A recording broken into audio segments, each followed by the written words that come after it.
Natadong kamot na sa Ginoo. Hallelujah. O kantong mga bitin nga ipagawa sa mga magisyan sa kingharian ni Paraon. Di ba maingon ang si Paraon o sa may lahanan, isugo ko sa Ginoo. Napay ni Aaron ang kahoy na himong bitin.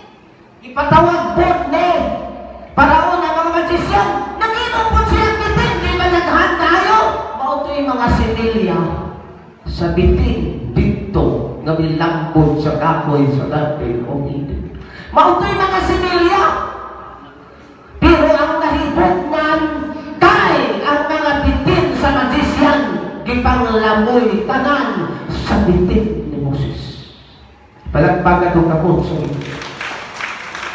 Unya ang mga tao ngayong kita sa wilderness. Ang mga pagulmulan ng reklamador, di na halos makagwanta si Moses. Padalhin niya ang bitin. Everybody say, praise the Lord. Mangutana mo unsa tong klase sa bitin, that is a natural sleep. Mao to'y bitin during creation, giapgihimo niya. Amen. Unsay purpose nito mga bitina? Aron paaton ang mga taong reklamador. Kahit nakita ni Moses, ang mga tao hapit na mahurot kamatay. Niingon ang Diyos, Moses, mag-hinong kantong mga nabitin.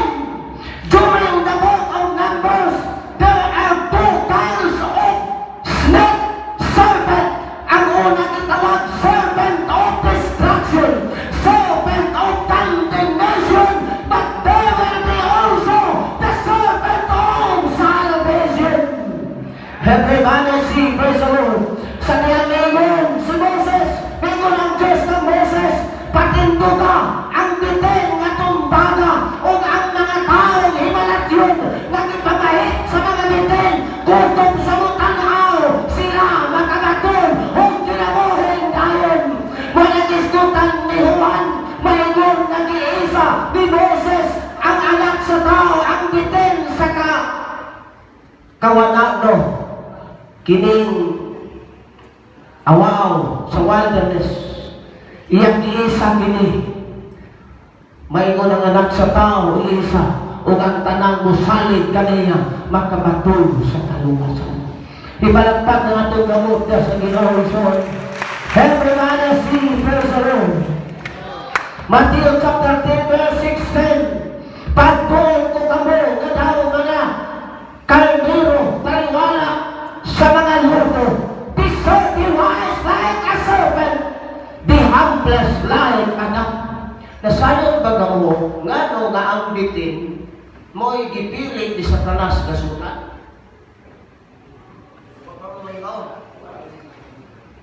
Number one, si Satanas nahimo pang Lucifer. Sa tanang kreasyon, siya lang ang gihatagag title na perfect wisdom, perfect beauty.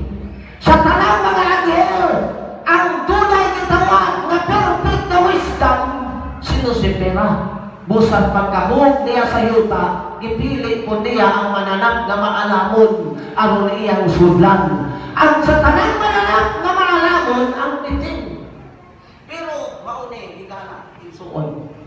Ang bitin dali siyang makabatikod sa tanang sounds basta naa sa ground. O dali na mabantayan sa bitin.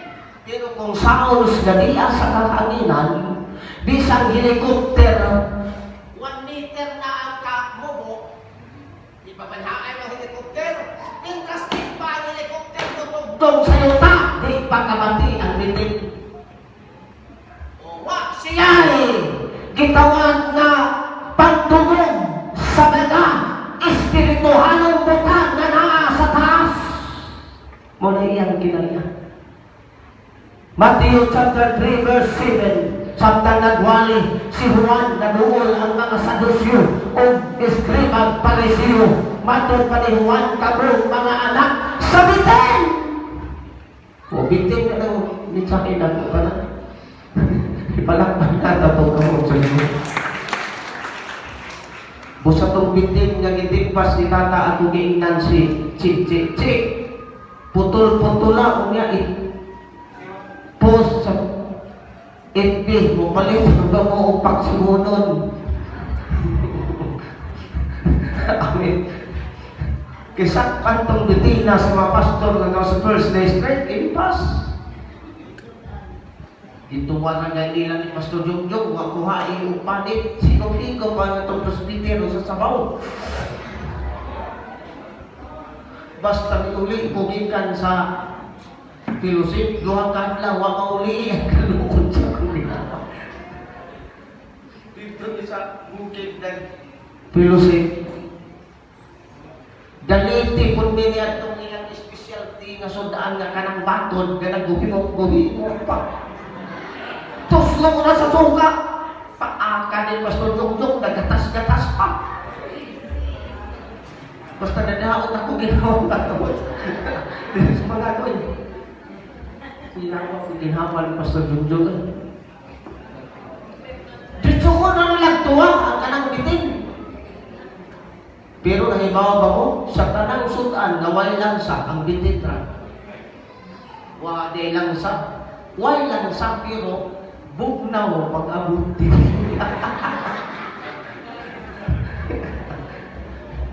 Nabali man doon ang sitwasyon. Paminaw, ang tao gimuhan sa abot. Sa kiyang gihukman sa Ginoo, gibutangan punishment ang babae o ang bitin, di mo din ang Ginoo. Ikaw bitin, kay mo gitintal ang babae, magkamag ka sa yuta, ang imong kanunon ang mga abot. Kitang tao gimuhat sa abog, dapat kita'y kanulon sa bitin. Dapat sa panang abog, maunagulog kaon sa bitin. Mauna ang bitin, makakitang tao layo, patrabi ng dinatalay.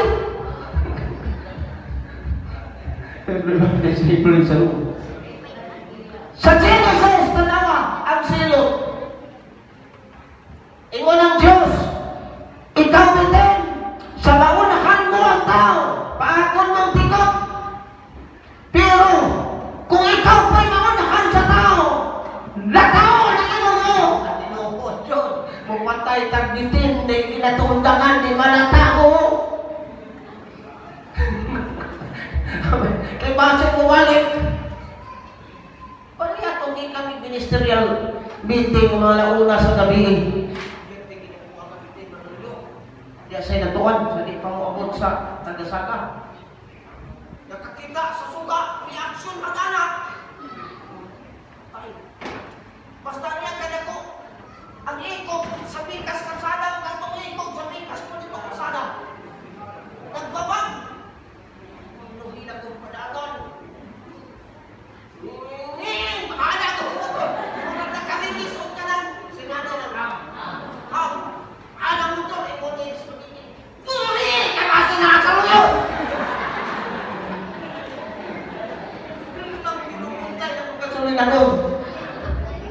Ako'y kunasakpan yung bitina sa kaumanan mga pastor. Unukan ka ngayon. Lagi na sa sige, tumahin ng kasakop. Sakto pa lang biya. Sakpan, di kong bitin. Dugay-dugay itong nilagaan na hurot. Everybody see, praise the Lord. Palagpag natin ang kamot sa Biblia. Dalay ko ng Diyos o ay katapusan. Mark 16:17, kanila nga mo to, magulay ang ilhanan. Sa kungalan ilang magulaw ng iyawang, magpuput sila. We have authority. We have victory. We have power over the serpent. Pagkabati, bitaw na ko nga napaakan bitin ang apo ni Sister Cabalis. Natungnan po nga Sister Kitty na sakit. Wala ko biyay. Maglisod ko ganito. Nagampo ko sa bahay. Lord, mauna na yung panahon. Mo ipinto ang imong puno. Hingnan sa pagiging dugay-dugay ito na nalagan Sister Cabalis o iyong sila na'y bahala dito, di ko kanto. At tungkol man, kauban ka na itong apo. Wa maunsa. Kaya wa man tuyo iginiyag tulog. Natumban ra. Ang kagahon niya ta, kung mahitapan nimo, gawa nimo giti. Pero padung nga ang bitin sa imo, imo pag ituyog, ikapikap, dalitin, tistingan pa natin, impas ka ngayon. Ituyuan na kayo mo ang friend. Unya, dakunin mo bitin nga ako na ba, maalat ko ng din, tistingan na kayo, sa panamintas, ang impas ka ngayon. Amen. Labi na nga, kanang magtanggutan pa sa magtamod na, tagsara ka magsimba, impas ka. Ayaw na kayo pagkana ito. Di kayo ka palang yun. Pero, dahil ka pa ng Bargamilo, wala mo tayo napakan ka, o na saan sa Ginoo.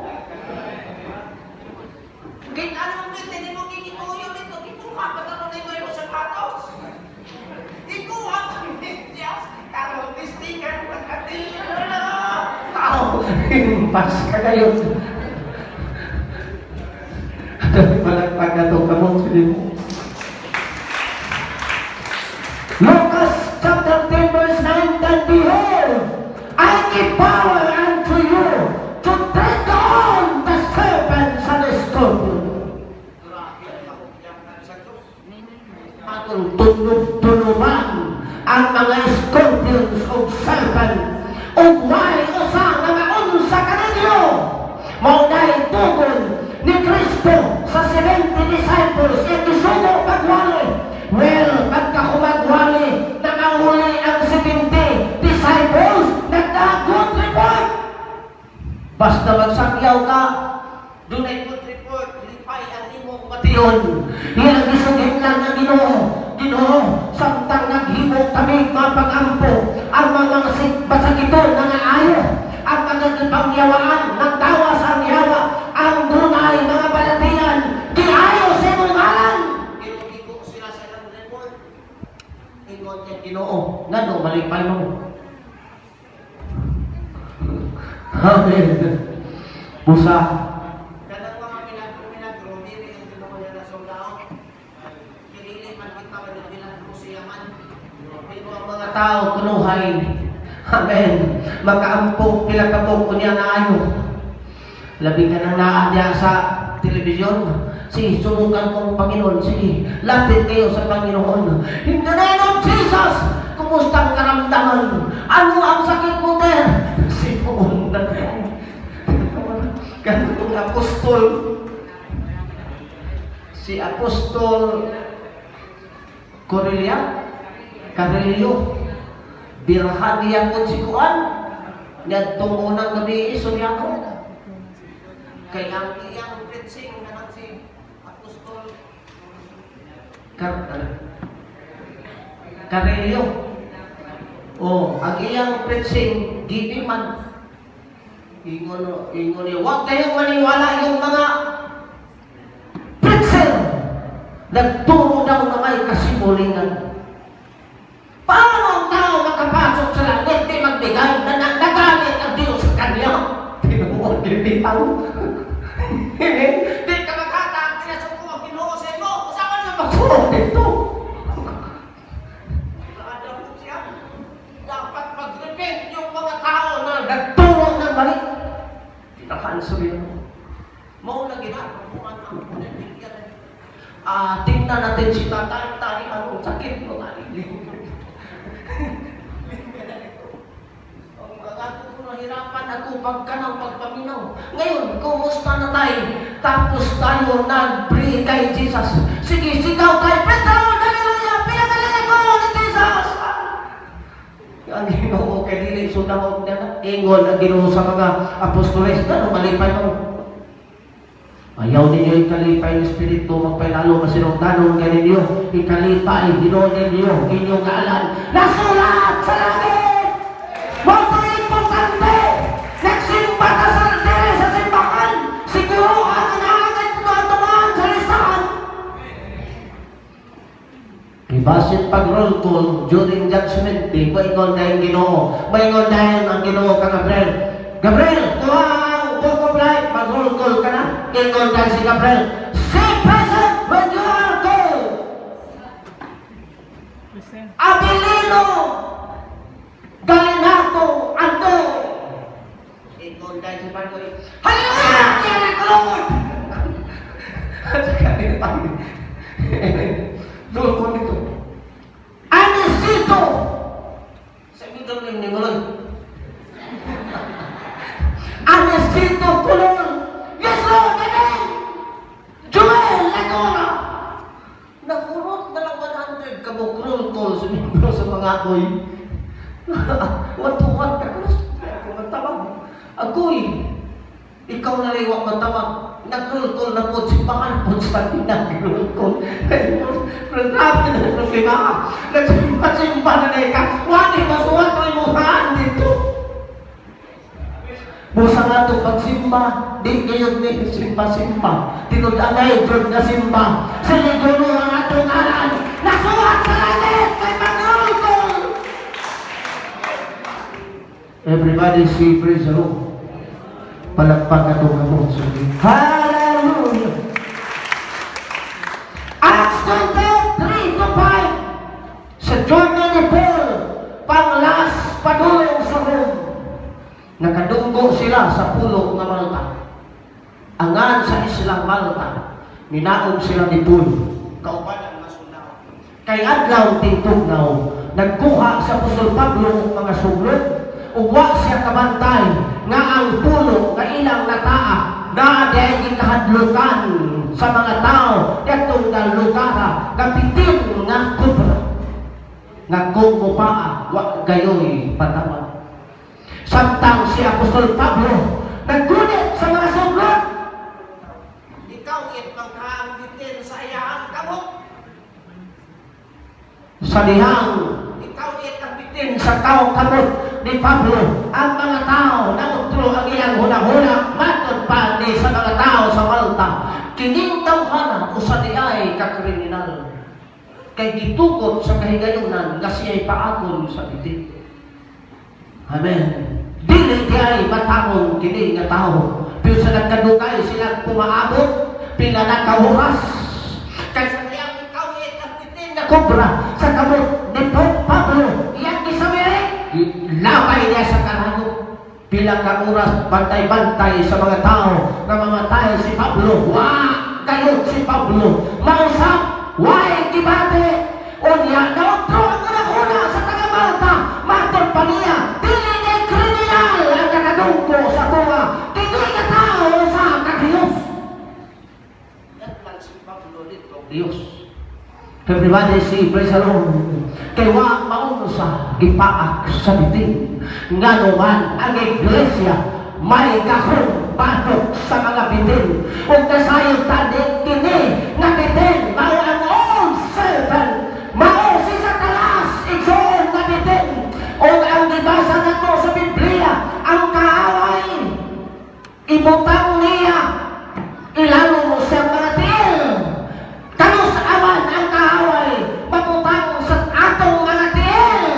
Sa diha nga ang iglesia makaila sa tinuod na Kristo, mga latat mabatiswan siyang pangalan, makalawat sa Espiritu Santo. Ikaduha, may edukasyon pagila what is good and what is bad. Hangtod ang Kristo anon makaila o kasalanan, di na ulipon sa kasalanan, mahadlok na pagbuhat o kasalanan. Mawala ang panahon na ang bitin ato lang gitumbahan. Everybody say praise the Lord. Iglesia, doon na tayo kahom, kiatag sa Diyos. Ang tanang mga tanga, ang tanang kahom ng kalimutana, kipiyal sa Diyos, kiatag sa Diyos, sayang katawan, in order to treat on the servant. O ang maong servant, maong si Satanas. Why kahit si Satanas, pagtintal sa tinuod na Kristohanon, kung doon na ay pulong sa Diyos, kita noon sayang kasing-kasing. Ato na na edukasyon sa pulong sa Diyos, sa atong kasing-kasing. Hangtod na ikaw magkamaunang maghinulsol. Kano sa tao makailaw kasayana, kasalanan, sa diyang magkamauna siya maghinulsol. Doon ay moingon, sa una, lahi ba gini akong batasan kaysa kanon? Pinabantayan. Nakakita na siya, nga lahi siya kaysa kanon, kaysa una. Buti ba sa mo, nakaila na siya unsay kasalanan. Unsay mo ni Sigil, hugasan ko kamo, bubuan ko kamo sa tubig, ug hugasan ko kamo sa tanan ninyong kahugawan. Sa diyang mahinlo kamo, makita ninyo ang inyong tanan kagilaan. Karon pa man ato ikit-i kadadoy ang atong kagilaan sa diyang gihugasan kita sa Diyos. Umingon si Kristo, kamo na hinlo na sa puyo na atong giwali kaninyo.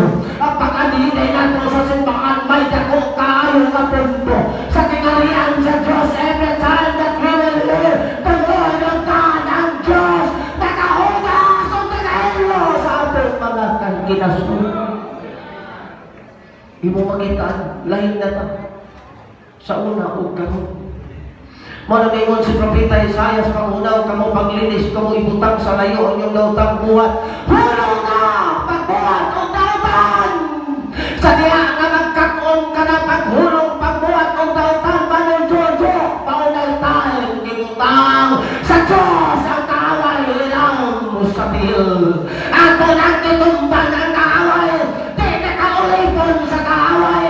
Sa mga panato siya tumbe, yatang nila sa nasguhan, yatang nila sa sugaran, yatang nila sa buwagan, sa kanang batang sa kailayan, ng kalimutana, ikuyong ta sa betel, ang bandaron, ang betel, na ilalong sa atong mga dihel.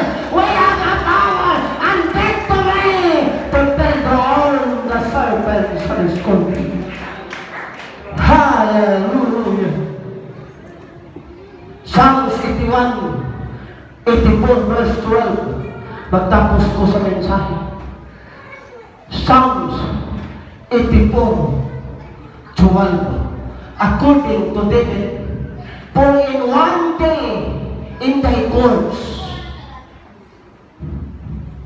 is better 1,000 out from thy courts. And I had rather be a doorkeeper in the house of my God than to dwell in the tents of wickedness. Ingon ni David, ang usa ka adlaw nga naa ko sa simbahan, labing maayo